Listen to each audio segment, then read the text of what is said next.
Hopefully this request deck serves as a bit of a twofer.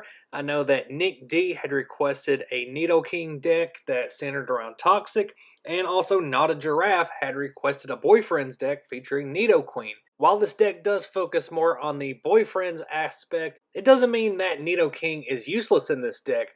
Just looking at the two cards, you can pretty well imagine how this deck works. You really just want to power up that Boyfriend's attack as fast as possible and then start beating down your opponent with your reverse harem of big purple monster mouse boys. So let's just go right to the deck list. Starting with the Nidoran female from Jungle, that 60 HP actually does a lot to help keep this thing alive, eventually get it into a Nidoqueen, and hopefully start boyfriending your opponent very early on, potentially turn 2 or 3, running a full playset of the Nidoran female, but only 2 copies of Nidorina.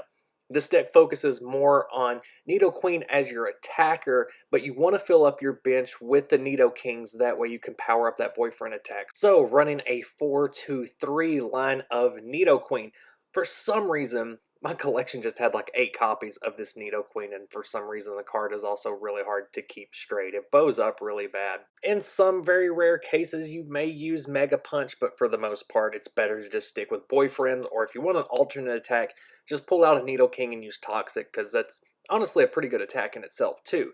For the Nieto Kings, like I said, you're wanting to fill up your bench with the Kings, full playset of Nidoran, 3 Nidorino, and then 4 Nieto King. That way you can get all 4 of them on your bench, hopefully, to completely power up that Boyfriend attack. If you do get it fully powered up, that Boyfriend's attack is going to deal 100 damage for only 2 energy, which is pretty great.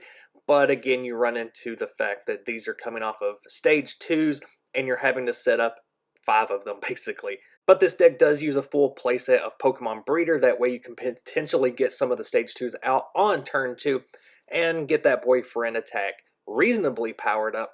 And Nidoking itself has a pretty good toxic attack. A lot of people were asking about the viability of that.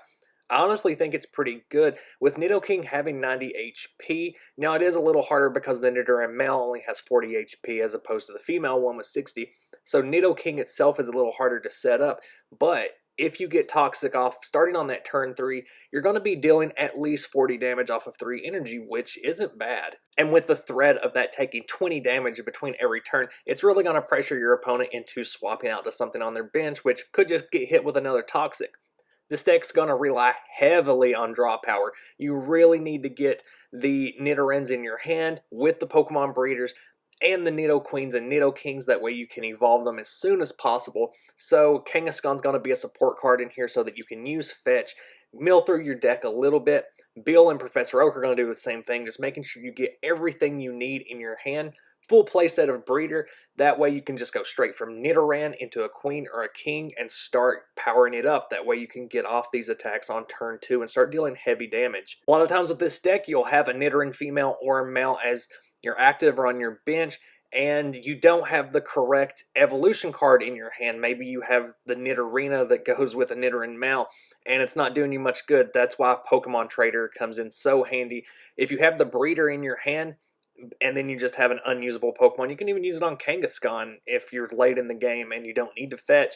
You can just use Trader to get the correct card that you need out of your deck, lay it down, go ahead and evolve as quickly as possible.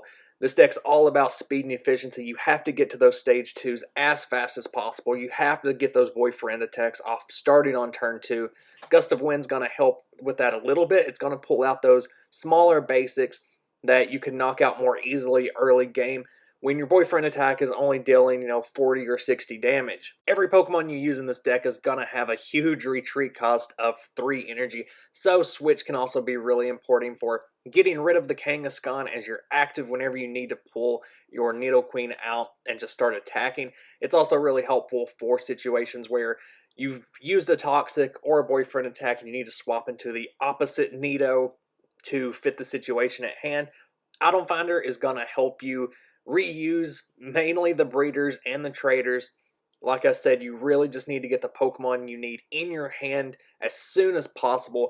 That way you can get your Kings and your Queens set up very early game. Computer search is going to help with that too. A lot of situations when playtesting this deck would be, man, I have a lot of Nidos on my bench, but I don't really have the breeders that I need to evolve them all and start powering up all of these attacks. So computer search was added to this deck a little late in the playtesting, and it made a huge difference. It allowed me to search out those breeders or those Nieto Kings, just depending on what I needed at the moment, and really upped the efficiency of this deck.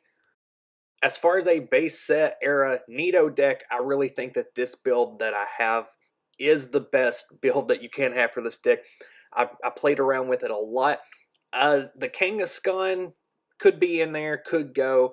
It does help a little bit, just drawing through your deck, getting all those cards you need because you are playing a lot from your hand. But because it is a grass deck, you may be already thinking, well, wouldn't Scyther fit in here? Great. That free retreat cost is really going to combo well with Switch and moving your Pokemon around, getting the Nidoqueens out when you need them, switching into Nidoking more efficiently whenever you want to switch to using Toxic, and just generally giving you a third attack option from a Pokemon that resists fighting. As far as matchups go, this deck does contend pretty well with some of those Tier 2 decks, like your Poliwraths and Ninetales and Potpourri style decks, but it does play a bit slow and clunky against your big Tier 1 decks like Wigglytuff and Rain Dance. It can contend with some Haymaker builds as long as they don't include Magmar or Mewtwo. Otherwise, you really just have to get lucky and catch your opponent off guard to really get the ball rolling with this deck against one of the big archetypes. But it is really fun to use as a novelty deck. It's just really fun to look across the table at your opponent and say, I will use Boyfriends for 100 damage. And if you have been taking a drink every time I say boyfriend during this video, then you are probably thoroughly drunk by now. Keep those request deck ideas coming. Keep the discussion going down in the comments. If you like what I'm doing on the channel, make sure you share the videos. And stay tuned for more Pokemon content, whether it be the TCG or merchandise or upcoming movies. I'm sure I'll find something to talk about. So until next time, guys, bye.